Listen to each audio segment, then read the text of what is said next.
अब दूसरा, जो भी रशिया यूक्रेन के बाद अभी जो पैलेस्टीन और इसराइल के बीच में भी जो स्टार्ट हो रखा है, बहुत लोग, इतने लोग कुछ तो बोलिए, ये करिए वो करिए, कुछ बोलने को है नहीं। न्यूज में आपको हमेशा एक नैरेटिव दिखाया जाएगा।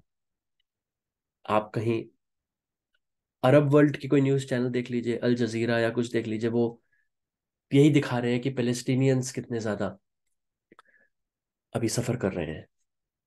दूसरा, अगर न्यूज मीडिया देख लीजिए, वेस्टर्न मीडिया या कुछ, तो वो कि इसराइल ने कितना सफर किया और अब जो इसराइल कर रहा है दैट इज जस्टिफाइड।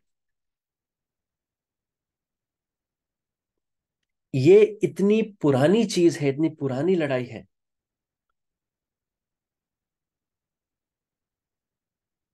और उसका सॉल्यूशन बहुत ही आसान है, अगर यूएस चाहे, अगर यूनाइटेड नेशंस चाहे, अगर पहले ब्रिटिश एम्पायर चाहता, मगर वो उस चीज को सॉल्यूशन अगर दे देंगे तो शांति हो जाएगी ना, वो उनको चाहिए ही नहीं। अब शांति हो गई तो कौन वेपन्स खरीदेगा, मिलिट्री इंडस्ट्रियल कॉम्प्लेक्स कैसे चलेगा? शांति कहीं नहीं होने देनी, ना कोरियन पेनिनसुला पे, ना चाइना जापान के बीच में, ना इंडिया चाइना, इंडिया पाकिस्तान के बीच में, ना मिडल ईस्ट में, ना रशिया और उसके वहां पे, कहीं नहीं होने देना। आईएसआईएस किसने बनाया? सीआईए ने बनाया, मैंने आपको पहले कितनी बार बोला है। पीछे से बनाओ और आगे से बोलो oh we are fighting against terror, तो जो उनसे डरे फिर उनको हथियार भेज दो कि लो आपकी सेफ्टी के लिए है। ओसामा बिन लादेन किसने बनाया था? अलकायदा तालिबान कैसे आई एग्जिस्टेंस में? ये सब आपको मेन स्ट्रीम में नहीं दिखेगा, मेन स्ट्रीम की बुक्स में भी नहीं दिखेगा, मेन स्ट्रीम की वेबसाइट्स में भी नहीं दिखेगा। You have to dig deeper and deeper and deeper.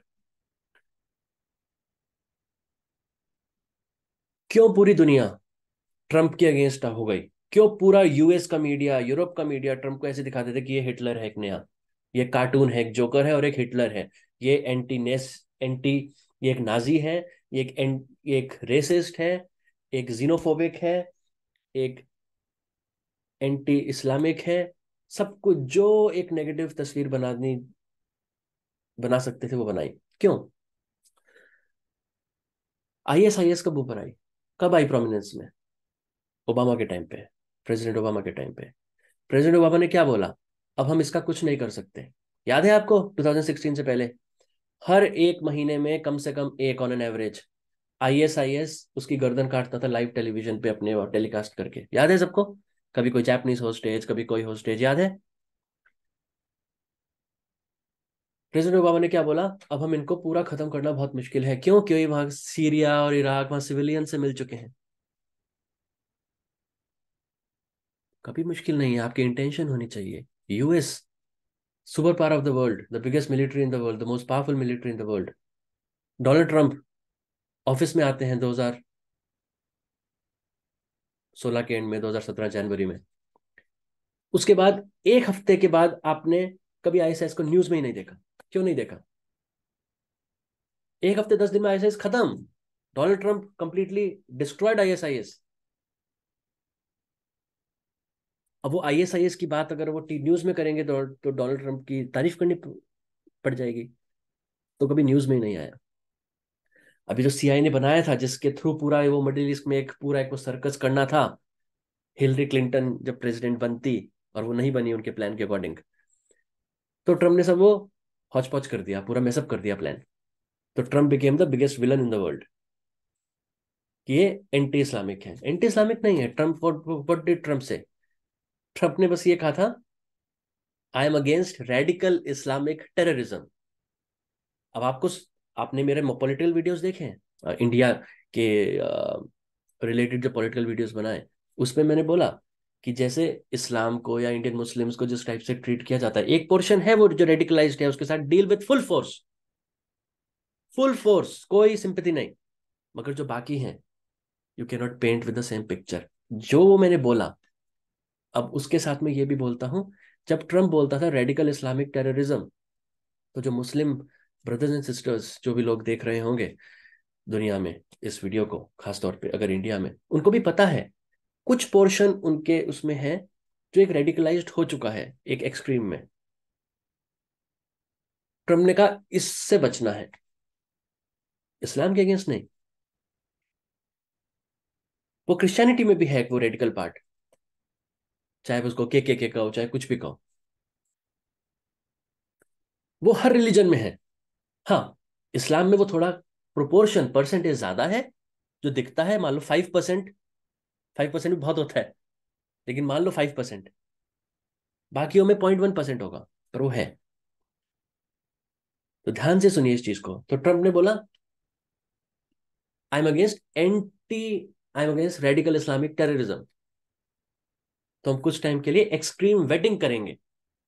Extreme waiting, उसको क्या बोला, ही इज अगेंस्ट इस्लाम। भाई आप तो न्यूज चैनल देखते हैं ना, तो आज जो न्यूज ने बोला वही सही होगा। फिर उसने बोला मेक्सिको से बॉर्डर के अंदर ऐसे चलते चलते आ जाते हैं मैक्सिकन्स ड्रग्स लेके, इलीगल इमिग्रेंट्स, फिर वो यहीं पर विदाउट डॉक्यूमेंट्स यूएस में रहना शुरू कर देते हैं through Arizona border, through Texas border, और ड्रग्स भी ले लेते हैं। आप पूरे टेक्सास, पूरे एरिजोना, वहां की सारी स्टेट्स के यूथ को देखो, वही उड़ता पंजाब बना हुआ है। वो पूरा बहुत बड़ा बिजनेस है। ट्रंप ने कहा यहाँ पे हम बॉर्डर वॉल लगाएंगे।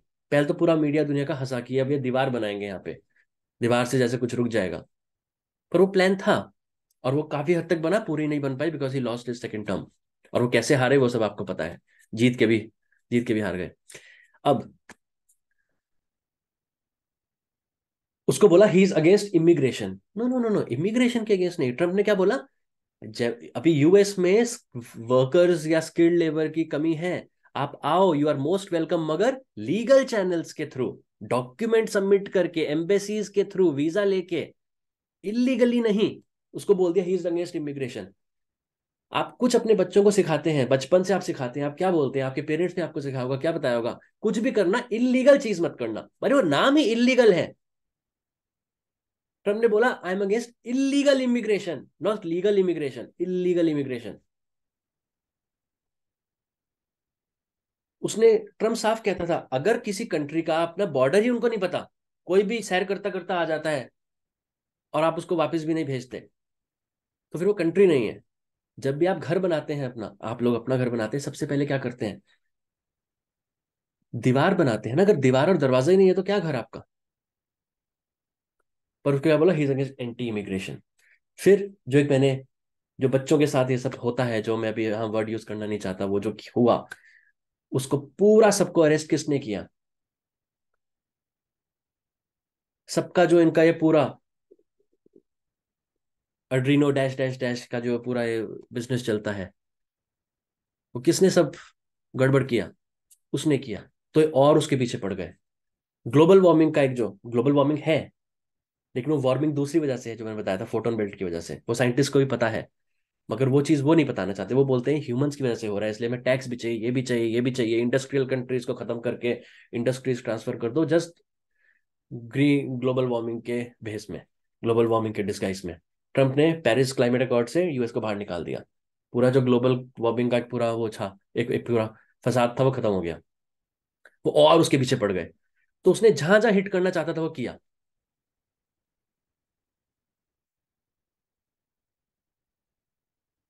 फिर जब कुछ भी नहीं बन पाया, और जब उसकी सपोर्ट इतनी ज्यादा हो गई, अब कुछ तो करना है। चलो, अब ये पेंडेमिक, उसके बाद ये पोस्टल पेंडेमिक के आड़ में, कि हर कोई पेंडेमिक है तो हर कोई बाहर नहीं जा सकता वोट देने, चलो पोस्टर बैलेट, जो पोस्टल बैलेट होते हैं, घर में पेपर आते हैं, उसमें कौन साइन कर रहा है, कौन क्या कर रहा है, कुछ नहीं चेक। काउंटिंग वाले दिन रात को सारी 5-6 जितनी स्विंग स्टेट्स हैं, हर में Trump was hundreds of thousands of vote से आगे था, कितने लाखों वोट से। अचानक से वोटिंग रुक जाती है, अचानक से अगले दिन सुबह 5 बजे अपने आप ही शुरू हो जाती है, और अचानक से रातों रात बाइडेन के नाम पे इतने सारे वोट्स आ जाते हैं कि वो लीड पूरी खत्म हो जाती है। तो वो सारी चीजें अलग हैं, मगर ये जो मीडिया स्पिन करता है, मैं आपको बताना चाह रहा हूँ, वो नहीं है जो रियल होता है।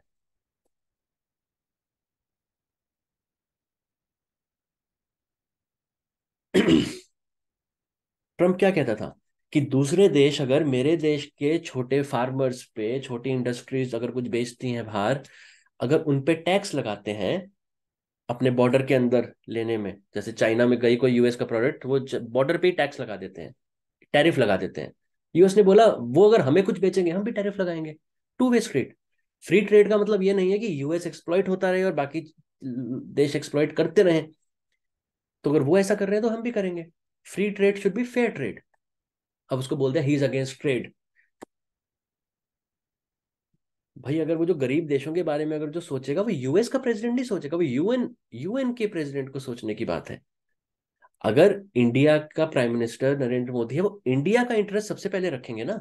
दूसरे देश के बारे में इंडिया के फायदे में क्या है, चाइना का होगा चाइना के फायदे में क्या है, रशिया का होगा रशिया के फायदे में क्या है, जर्मनी का चांसलर होगा जर्मन के फायदे में क्या है। पर जब यूएस की बात आती है, उसको पाप है यूएस के बारे में सोचना, उसको दुनिया का सोचना है, यूएस का नहीं।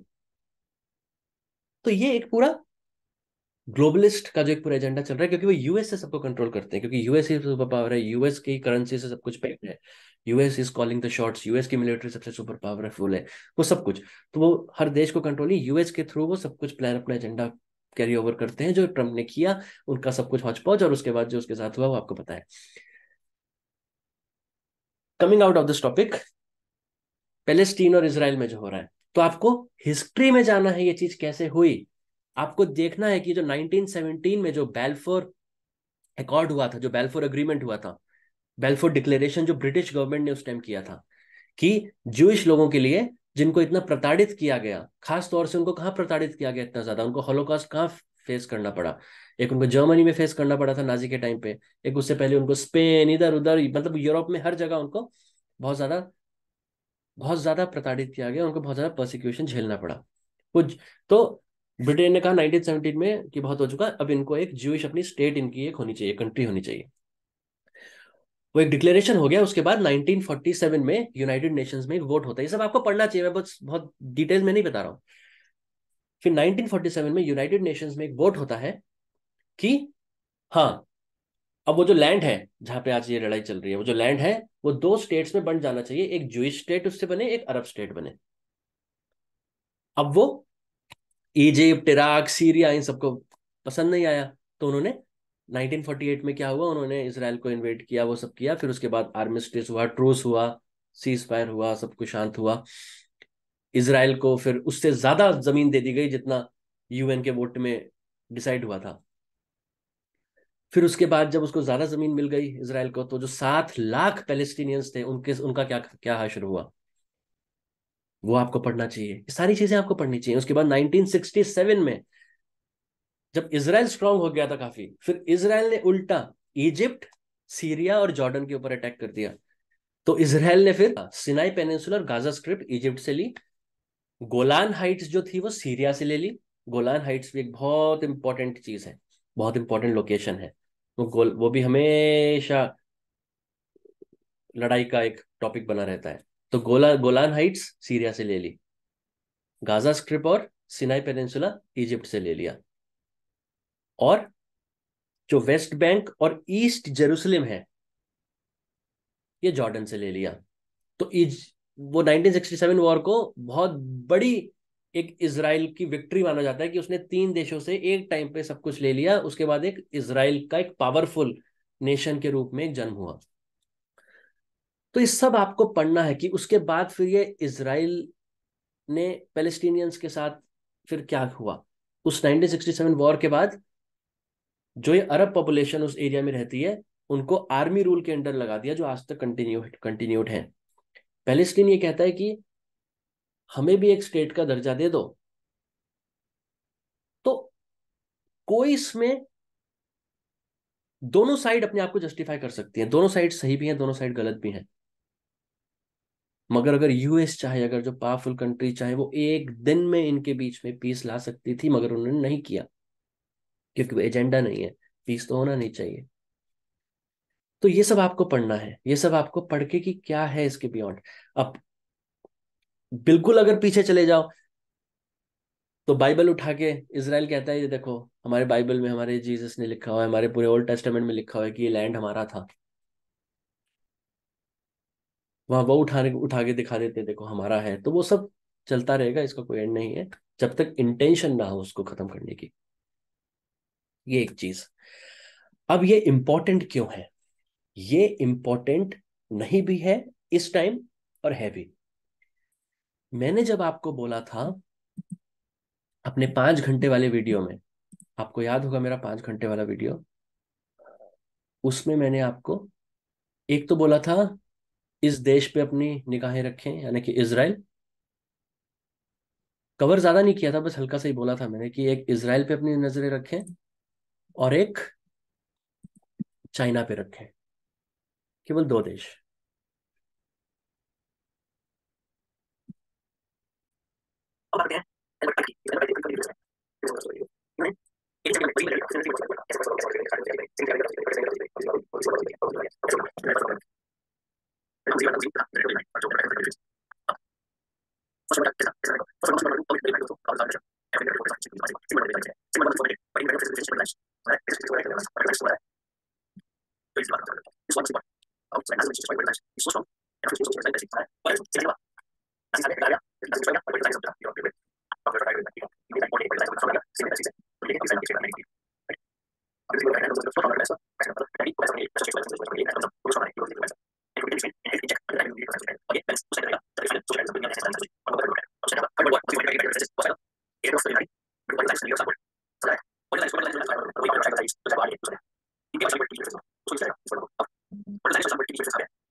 समझ आ रही है आप लोगों को, अगर इसराइल का कोई मुझे सुन रहा है?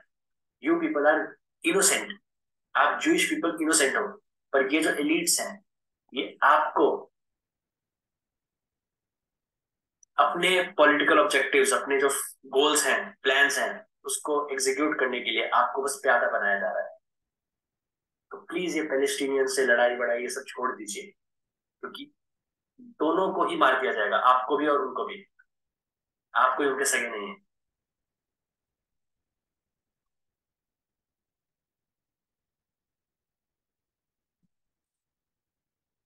तो इसलिए मैं हमेशा कहता हूँ, इसराइल पे आंख रखिए।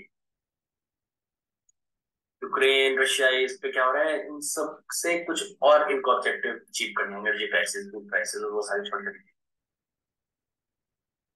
अपना अपनी निगाहें इसराइल पे रखिए और चाइना पे रखिए। वो इसलिए क्योंकि चाइना, इकोनॉमी चाइना की खत्म हो चुकी है। 1989 में जो जापान के साथ जो 1989 में, एंड ऑफ 1989 में जो बबल बर्स्ट हुआ था जापान में, जिससे पहले जापान के टोक्यो में जो इंपीरियल पैलेस था, जो किंग का पैलेस था, वो पूरे कैलिफोर्निया के रियल एस्टेट से महंगा था। इतना बड़ा बबल था। उसके बाद जब वो बबल फूटा, तो 40 साल तक जापान डिफ्लेशन से बाहर नहीं निकल पाया। पूरे दुनिया में इन्फ्लेशन थी, जापान में डिफ्लेशन थी। 40 साल से सैलरी बढ़ी नहीं थी, कम हो गई थी सबकी। कुछ महंगा नहीं होता था। तो महंगा नहीं होता था तो किसी की सैलरीज भी नहीं बढ़ती थी। हर चीज सस्ती होती चली जाती थी। अब हर चीज सस्ती हो गई तो हर कोई, इंडिया में क्या बोलते हैं, चलो आज ही खरीद लो कल और महंगा हो जाएगा। यहाँ पे क्या बोलते हैं, आज नहीं खरीदना, कल और सस्ता हो जाएगा, परसों और सस्ता हो जाएगा। तो कोई खरीदता ही नहीं था। कंज्यूमर स्पेंडिंग नहीं थी। तो वो उसकी 10 टाइम्स सिचुएशन आज चाइना की है। ये मैंने आपको 6 महीने पहले बोल दिया था, चाइना इज ओवर ग्रुप के अंदर, टेलीग्राम ग्रुप में। और दूसरा अरब एरिया का जो ये है, मिडिल ईस्ट, स्पेसिफिकली इसराइल, अभी की वॉर बढ़ेगी। रशिया यूक्रेन से ज्यादा इम्पैक्ट होगा इसका, लेकिन वहां तक नहीं होगा कि जो थर्ड वर्ल्ड वॉर हो जाए। वो आगे होने वाली है कुछ सालों बाद। अब इतने सारे लोग पूछते हैं कि सर आपने तो 10 साल वाले वीडियो में, अपना वो जो था 5 घंटे वाला वीडियो, आपने बोला था ये भी इवेंट होगा, ये भी होगा। अभी 1-2 साल हो गए, कुछ भी नहीं हुआ 2-3 साल से। तो बहुत बोरिंग हो रहा है। मतलब ये कोई एंटरटेनमेंट नहीं चल रहा है कि आप बोर हो रहे हैं, या ये कोई ड्रामा नहीं है। ये सारी चीजें होंगी, और जब होंगी तब आप रोगे कि सर क्यों हो रहा है ये। तो दीज थिंग्स आर नॉट, ये कोई मसाला नहीं है, मसाला मूवी नहीं है। Every one will be affected by it. और अभी जो होगा, वो जो आगे होने वाला है कुछ साल बाद, इसराइल से ही उसकी भूमिका बन रही है अभी। उसका एक बैकग्राउंड बन रहा है अभी। और कुछ कोइंसिडेंस नहीं होता। कुछ कोइंसिडेंस नहीं होता। हमास ने कितने हजार, 5,000, कितने हजार रॉकेट जो बना रहे थे, वो इसराइल को पता नहीं होगा? इसराइल की इंटेलिजेंस एजेंसी मोसाद दुनिया में सबसे सीक्रेट और खतरनाक एजेंसी है। सीआईए भी कुछ नहीं है उसके सामने। यूके की MI6 कुछ नहीं है उसके सामने। रशिया की KGB कुछ नहीं है उसके सामने। इंडिया की रॉ कुछ नहीं है उसके सामने। मोसाद, जिनका 9/11 में भी जिनका पूरा एक सऊदी गवर्नमेंट के साथ जिनका पूरा एक पार्ट था प्ले करने के लिए, वो एक सेपरेट डे का टॉपिक है। तो हिस्ट्री बहुत इंटरेस्टिंग है अगर उसमें घुसो। रियल वाली हिस्ट्री, रियल वाली जो इवेंट्स होते हैं, जो टीवी में दिखाए जाते हैं वो नहीं। तो ये एक भूमिका बन रही है, बैकग्राउंड बन रहा है जो आगे होने वाला है। मैंने आपको सबसे पहले आपको ये बता दो, लोग ज्यूइश रिलीजन, जुडाइज्म और जायोनिज्म को एक समझते हैं, वो एक नहीं है। इसराइल के लोग, they are the most intelligent people in the world, most wonderful people in the world. Israel के लोग बहुत ही प्यारे हैं, बहुत ही अच्छे हैं, पर वो ज्यूइश हैं, वो जायनिस्ट नहीं है।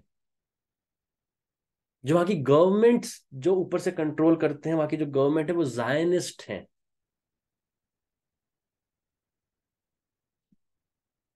वहां के लोग जो इन्फॉर्म्ड हैं, जिनको पता है दुनिया में क्या हो रहा है, जो पागल नहीं है, वो खुद ये बोलते हैं,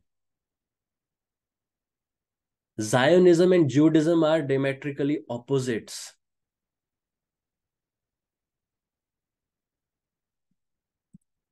तो जैसे जॉर्ज सोरोस है, वो हंगरी का जीव है, वो अपने आप को कहता है आई एम ए जायनिस्ट। जो रॉथशाइल्ड फैमिली है, वो अपने आप को कहती है वी आर जायनिस्ट। जो जूश बैंकर्स हैं सारे, वो अपने आप को कहते हैं वी आर जायनिस्ट। पर जायनिज्म और ज्यूइश रिलीजन में बहुत बड़ा अंतर है। जो ऊपर की उनके एलिट्स हैं, वो जायनिज्म और ज्यूइश रिलीजन को उन्होंने एक बना दिया है, सिनोनिमस बना दिया है, पर्यायवाची बना दिया एक दूसरे का, पर वो एक नहीं है। तो प्रॉब्लम ज्यूइश रिलीजन की नहीं है, प्रॉब्लम जायनिज्म की है। आप क्या सोचते हो, मोसाद जो पूरी दुनिया में हर कंट्री में चप्पे चप्पे पे उनकी नजर रहती है, वो एक उनके साथ लगा हुआ एक पैलेस्टीनियन स्टेट, जिसको स्टेट का दर्जा भी नहीं मिला हुआ, जहां वो कभी भी जा सकते हैं, कभी भी आ सकते हैं। उन्हें वहां नहीं पता होगा कि कितने रॉकेट्स हिस्ट्री में सबसे बड़ी तादाद में उनके अगेंस्ट गिरने वाले हैं। उनको ये नहीं पता होगा जब उन्होंने उस बॉर्डर पे ऑटोमेटेड, नॉन मैनुअल, इंसान नहीं, ऑटोमेटेड पूरी वहां जो अपना वेपन सिस्टम लगा रखा था कैमरास के साथ, कि कुछ हो तो वो वेपन सिस्टम अपने आप फायरिंग वगैरह स्टार्ट कर दे।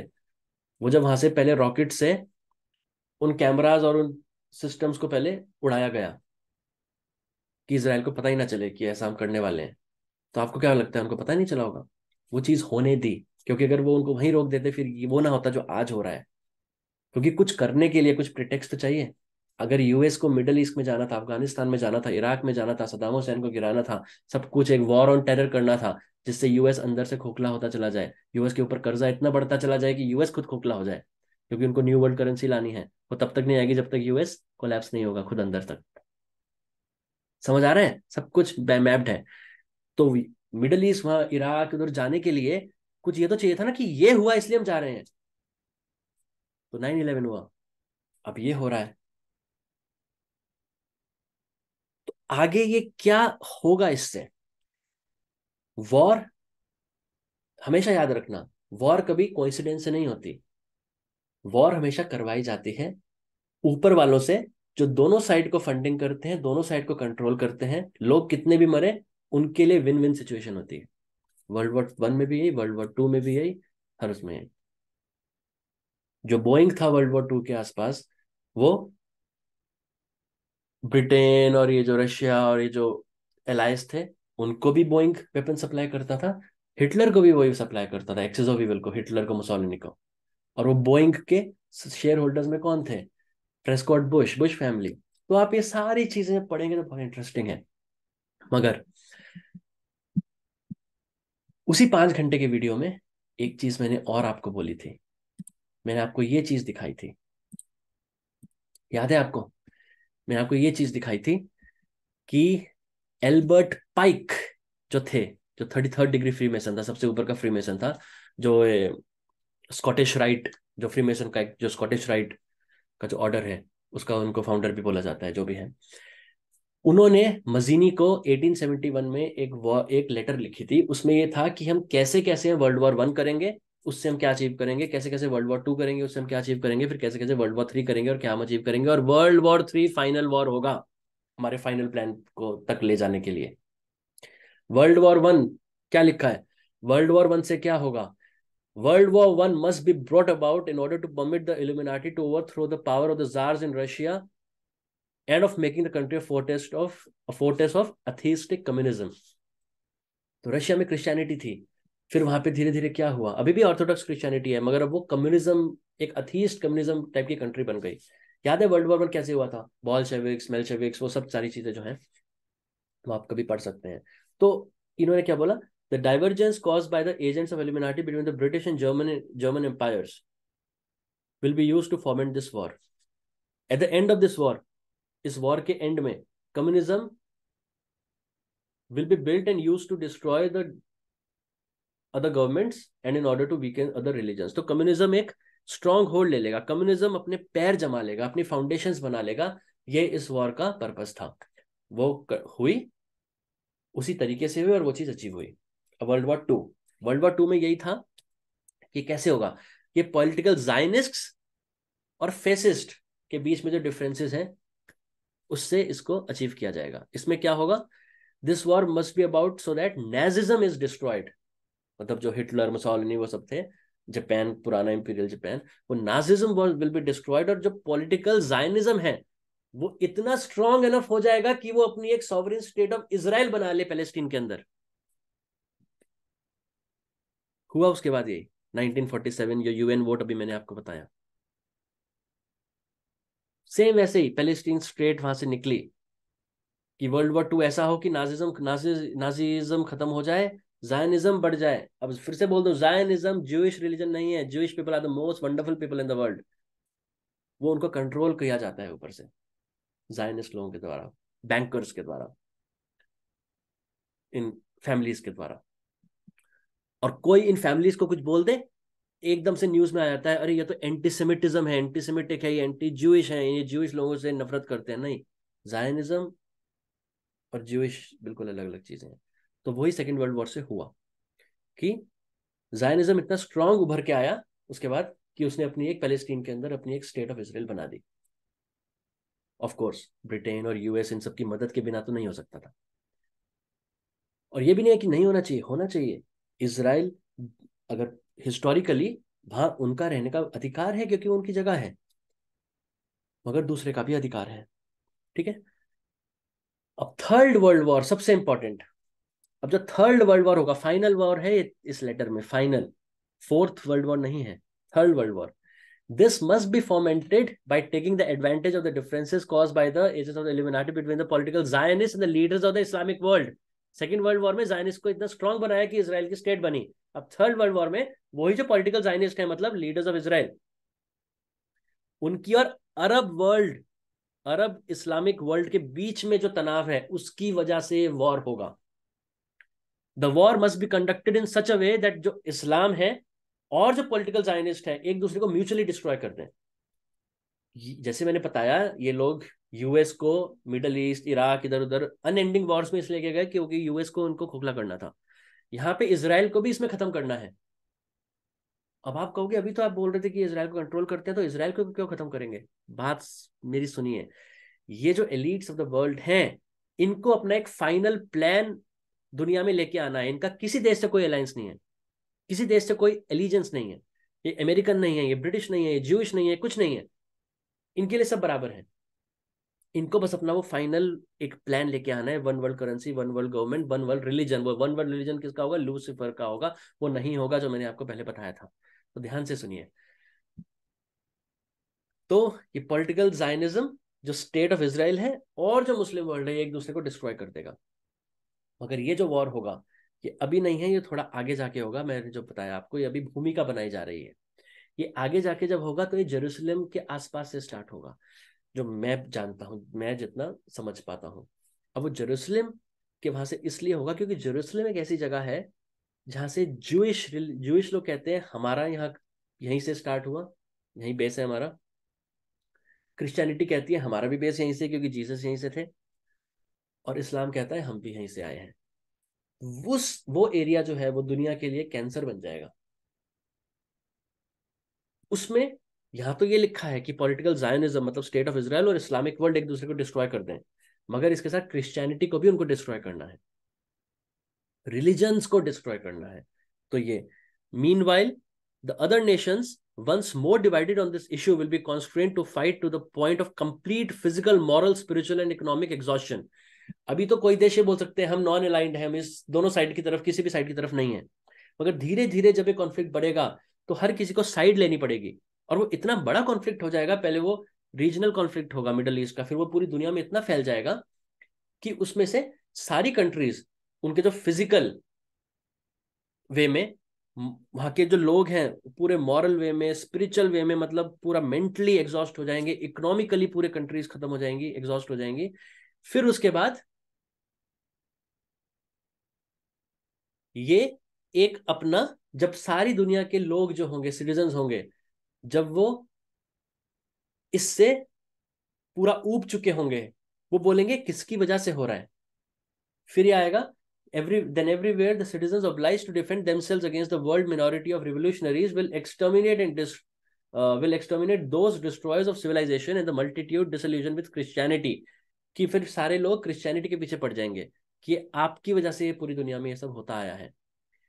तो म्यूचुअली डिस्ट्रॉय करके रिलीजन को फिर फाइनली क्या करना है कि ये जो लोग फिर पूरा, उनको पता नहीं होगा लोगों को कि ये कहाँ जाए, हम कहाँ पे हमें अपने सवालों के जवाब मिलेंगे, कौन हमें जीवन जीने का आगे मकसद देगा, किस डायरेक्शन में जाएं। फिर ये अपना एक आइडल लेके आएंगे यही लोग, और वो क्या होगा कि we will give this people true light through the universal manifestation of the pure doctrine of Lucifer brought finally out in the public view.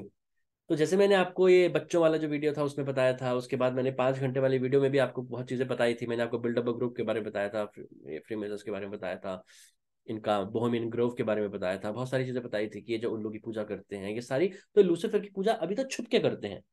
इस पॉइंट के बाद इनका प्लान है कि ये फिर जब सब में वो चीज ला ही देंगे कि ये है ट्रू रिलीजन लूसीफर का, शैतान का, तो वो फिर पूरी दुनिया में फिर पब्लिक व्यू में वो सब चीजें करेंगे जो अभी छुप के करते हैं। ठीक है। अब इसके बाद this manifestation will result from the journal reactionary movement which will follow the destruction of Christianity and atheism, both conquered and exterminated at the same time। फिर ये जो अभी अथीज्म फैला रहे हैं वो अथीज्म भी खत्म हो जाएगा फाइनली, बस लूसीफर का रिलीजन। अब ये इनका प्लान है, इनको ये नहीं पता कि ये प्लान कभी पूरा नहीं होगा। मैंने आपको 1000 बार बोला है, इनका ये जो प्लान है ये सोच रहे हैं हमारी स्क्रिप्ट के हिसाब से चल रहा है, इनकी स्क्रिप्ट के हिसाब से चल रहा है, क्योंकि ऊपर वाला वो जो है who is in control, lord of the lords, वो क्योंकि वो अलाउ करने दे रहा है। क्योंकि जब डायरेक्टर होता है, इनको ये नहीं पता इनके ऊपर एक डायरेक्टर है, जब डायरेक्टर हर कैरेक्टर को अपनी स्क्रिप्ट देता है, तुम्हें ये ऐड करना है, तुम्हें इस मूवी में ये ऐड करना है, इस टाइम पे ये बोलना है, इस टाइम पे ये बोलना है, तो इनके हाथ में भी एक स्क्रिप्ट दे रखी है ऊपर वाले ने। इनका अभी वो रोल चल रहा है, अभी ये वो कर रहे हैं। जैसे ही इनका रोल खत्म होगा, ओवर, चीजें परिस्थितियां ऐसी बनेंगी, ये लोग एक्सपोज हो जाएंगे। तो ये जो सोच रहे हैं कि ये लोग क्रिश्चियनिटी को लोग खत्म करेंगे, ये करेंगे, लोग इनको खत्म कर देंगे। लेकिन उस टाइम तक, जैसे हॉलीवुड मूवीज या इंडियन मूवीज इन सब में होता है कि लास्ट में विलन मर जाता है मगर वो एक डैमेज कर देता है, तो डैमेज काफी होगा।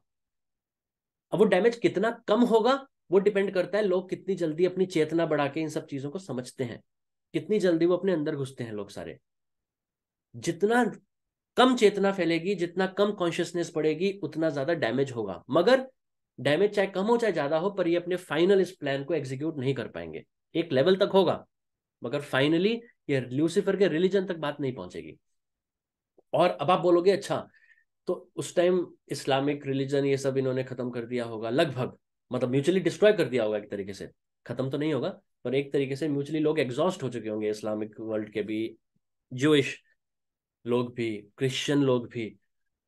अभी अपना लूसीफर का रिलीजन भी उसके बाद नहीं ला पाएंगे, रजत जी आप बोल रहे हो, फिर होगा क्या? कौन इन्हें डायरेक्शन देगा? तो इन्हें कौन डायरेक्शन देगा? तभी मैं कहता हूं 2035 के बाद उसके आसपास इंडिया का टाइम आने वाला है। वो मैं, ये जो पॉलिटिकल पॉलिटिकल लोग इंडिया के विश्व गुरु बनाना है, वो सब बकवास है, मैं वो नहीं बोल रहा हूँ। मैं एक स्पिरिचुअल वर्ल्ड से बोल रहा हूँ। लीडर कोई भी हो, वो होना है, वो इंडिया की टाइम साइकिल है। किसी लीडर ने नहीं किया, वो ना करेगा, कोई इंडिया की टाइम साइकिल है। तो विश्व गुरु बनना है, वो जो इंडिया का एक सनातन है, हिंदुइज्म नहीं, सनातन वे ऑफ लाइफ। बाहर कुछ नहीं है, सब आपके अंदर है।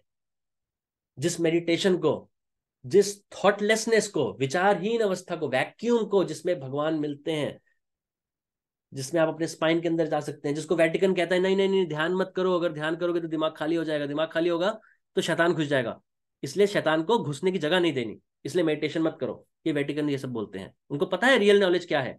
जो वेटिकन की लाइब्रेरी में अंदर, जो आर्काइव्स में अंदर सब चीजें हैं, मगर वो पॉपुलेशन के सामने आने नहीं देना चाहते, क्योंकि हर कोई क्रिश्चियनिटी में, हर कोई अगर मेडिटेट करने लग जाएगा, उनकी पावर खत्म। तो वो जो वास्तव में, वो जो एक आत्मा को क्या करना है, उस आत्मा का जो आहार है, भोजन है, खाना है, वो जो सनातन में लिखा है, जो थोड़ा थोड़ा बाइबल कुरान इधर उधर लिखा है, पर पूरा जो गीता और उपनिषद और पुराण इन सब में लिखा है, वो फिर दुनिया के पास जाएगा। वो जब ज्ञान दुनिया के पास जाएगा, तो भारत एक स्पिरिचुअल टीचर बन के उभरेगा कि दिस इज द वे। और वो आने वाले टाइम में हो गया, होने होगा। तो ये जो अभी वॉर, अभी ये जो कॉन्फ्लिक्ट चल रहा है, ये वो नहीं है जो आने वाले टाइम में होने वाला है, मगर उसकी भूमिका बननी स्टार्ट हो गई है। कहते हैं ना, शंख बजने शुरू हो गए हैं। तो जो लोग कह रहे हैं रजत जी आपने 2 साल पहले वीडियोस बनाया था, वीडियो इवेंट्स हो तो रहे नहीं है, बहुत बोरिंग हो रहा है, फिर आप बाद में आप बोलोगे कि क्यों हो रहे हैं ये। लेकिन वो चीज होना है, क्योंकि एक नई चीज आने के लिए पुरानी चीजें जानी आवश्यक है। पुराने सिस्टम जब तक हटेंगे नहीं, नए सिस्टम आएंगे नहीं। तो ये सब अभी क्लींजिंग प्रोसेस होगा। उस क्लींजिंग प्रोसेस में खुद को इतना नहीं झोंक देना न्यूज में इधर उधर कि आप अपने अंदर का उसको खो दें। ध्यान करना है अपने अंदर, settle within your centre, align yourself with your higher self, consciousness अपनी बढ़ाओ। जब ये होगा और बाहर वाले लोग ऐसे पैनिक होके घूम रहे होंगे, आपको, आप मंद मंद मुस्कुरा के बस अपने अंदर आंखें बंद करके अंदर जाना है आपको। क्योंकि जो उस टाइम अपने अंदर, जिसने वो शांति की जगह नहीं ढूंढी होगी, वो फिर फुटबॉल की तरह इधर उधर घूमने वाला है। क्योंकि आने वाला टाइम है कि ऐसा होने वाला है कि आपने कभी सोचा भी नहीं होगा। पॉजिटिव वे में भी, नेगेटिव वे में भी। जो इस दुनिया से अपने आप को अटैच रखते हैं, उनके लिए सब कुछ नेगेटिव होगा। पर जिन्हों जो अंदर घुसे हुए हैं, उनके लिए सब कुछ इतना अच्छा और दिव्य बनता चला जाएगा कि पता नहीं चलेगा। क्योंकि उसी टाइम अर्थ की मैग्नेटिक फील्ड भी कम होती चली जा रही है। उसी टाइम सन भी 2025 के आसपास सोलर मैक्सिमम आएगा। उसमें कोई वैसा इवेंट वगैरह नहीं आएगा। पता नहीं, इतने लोग पूछते हैं सर ये दी इवेंट के बारे में कुछ पता हो? अरे क्या है दी इवेंट? कुछ नहीं है। वो सोलर मैक्सिमम पहले हर 11 साल में होता है, मगर इस बार कुछ ज्यादा होगा, जैसे मैंने उसी वीडियो में कवर किया है इसके बारे में भी, 5 घंटे वाले।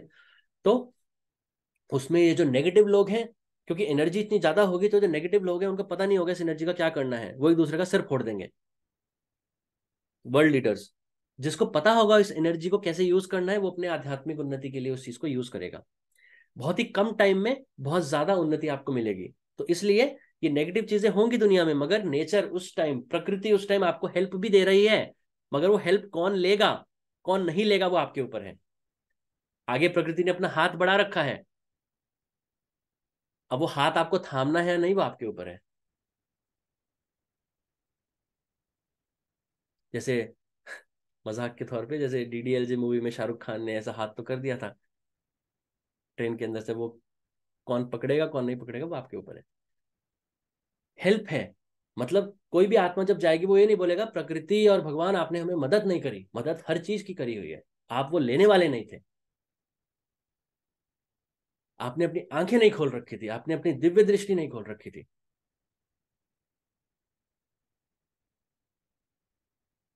तो this is the time, get right with yourself, get right with God.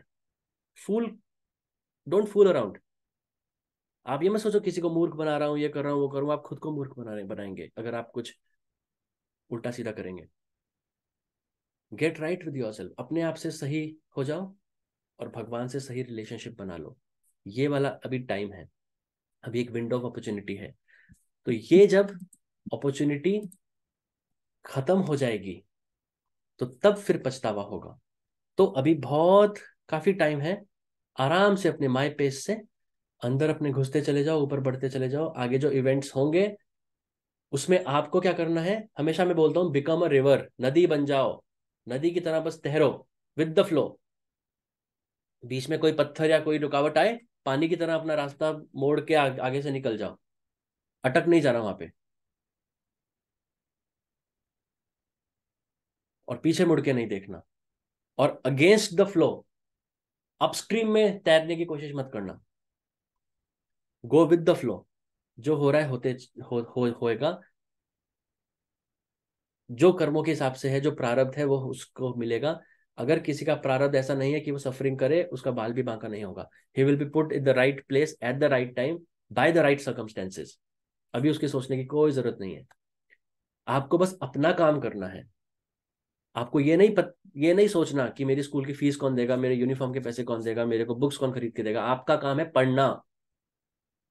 वो आपके गार्जियन कर देंगे जो और चीजें होंगी।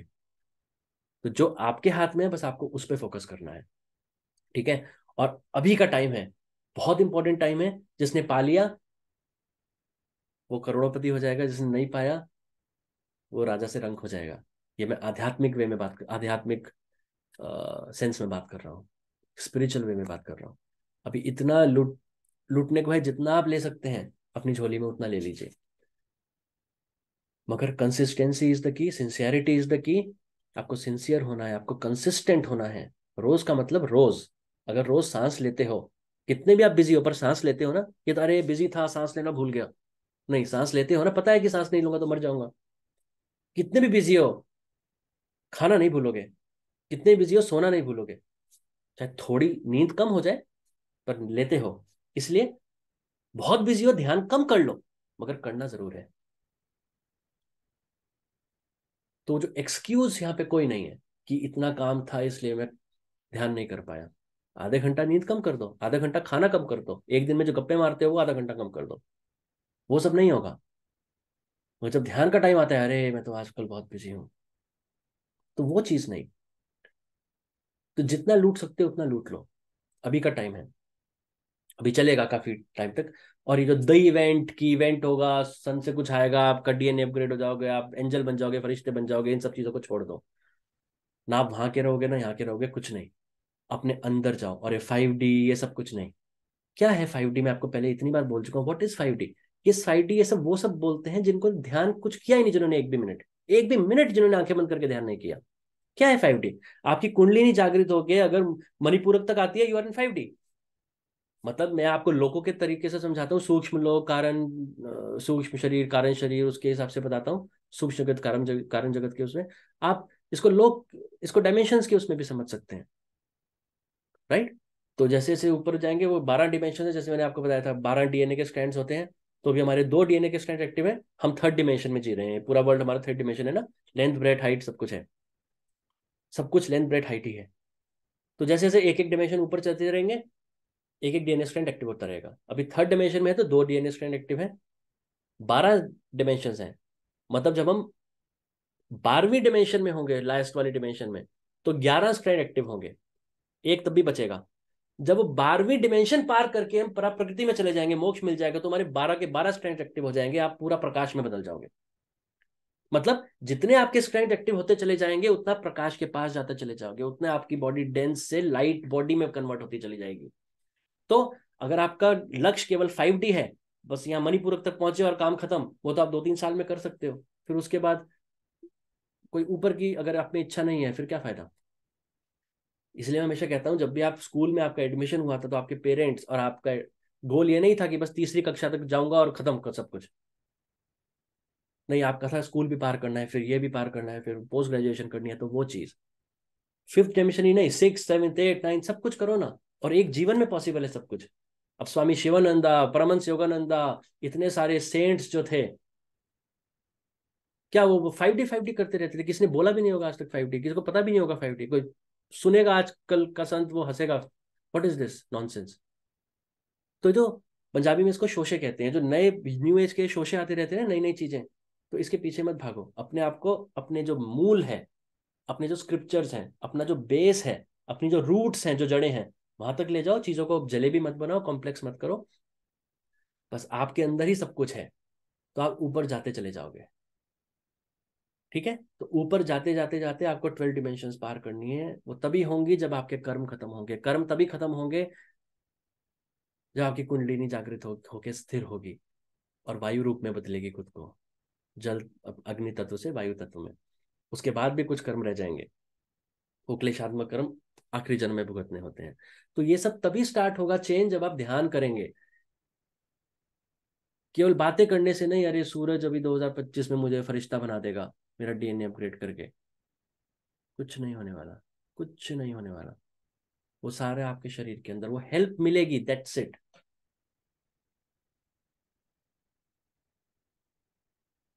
अर्थ की चुंबकीय जो शक्ति है, जो मैग्नेटिक फील्ड है, वो इतनी कमजोर हो रही है कि और क्या चाहिए आपको। वही था, वही थी अर्थ की मैग्नेटिक फील्ड, जो फ्लक्स के रूप में आपकी कुंडलिनी को खींच के रखती थी। पर जिसका फोर्स अभी होल्ड कम हो रहा है, तो उधर होने में बहुत आसानी मिल रही है। मगर करने वाले तो बनो। करने वाला तो आपको खुद ही बनना पड़ेगा, प्रकृति आपको नहीं करवाएगी। वो पुरुषार्थ की जो पावर है, वो मनुष्य योनि में आपको मिली है। वो फ्री विल की पावर आपको मिली है, to decide for yourself. अब आप मेरे को सुन रहे हो, वो भी कोइंसिडेंस नहीं है। वो प्रकृति आपको सुनवा रही है। अब आगे आप ये जाके ना बोले, अरे मुझे तो ये पता ही नहीं था। नहीं, पता था, बताया गया आपको किसी के थ्रू, लेकिन उसके बाद आपने क्या किया उस पर, वो आपके हाथ में। ठीक है? तो आज के लिए इतना ही। तो मैं बंद वाला वीडियो, छोटा सा जो पार्ट मैंने समझाया, और ये वाला जो सेकंड पार्ट समझाया, दोनों में आज या कल में अपलोड कर दूंगा। ठीक है? अगले हफ्ते केयूर शाह जी, आप भी वेट कर रहे हैं, बहुत लोग और भी वेट कर रहे हैं। अगले हफ्ते हम कोशिश करूंगा क्रिया योग के बारे में आपको पूरा समझाऊंगा। कमिट नहीं करता अगले हफ्ते में, लेकिन मैं कोशिश करूंगा। ठीक है? मैं बिजी था, वो भी जो पीछे वो जो एक जिस चीज पे मैं काम कर रहा था, उस मशीन पे उसके टेस्टिंग और वो सारी, की मेरे ऊपर भी टेस्टिंग, वो सब उस पे काम कर रहा था, वो भी मैं आपके साथ ग्रुप में बताऊंगा। वो चीज़ मैं यहाँ पे नहीं बता सकता। ठीक है? तो बहुत ही अच्छे उसके रिजल्ट आए हैं, बहुत ही मैग्निफिसेंट रिजल्ट आए हैं, बहुत ही अनबिलीवेबल रिजल्ट आए हैं। तो वो सब आपके साथ में ग्रुप में शेयर करूंगा। ठीक है? तो आज के लिए इतना ही। अगर किसी को कुछ भी थोड़ा बहुत हल्का फुल्का पूछना है, आप पूछ सकते हैं। टाइम बहुत हो चुका है, तो हर कोई प्लीज अपना हाथ मत खड़ा करे। जिसको बहुत इंपॉर्टेंट कुछ पूछना है, आप प्लीज पूछिए, वरना फिर हम रैप अप करेंगे। ठीक है? तो हर्षुल जी प्लीज पूछिए।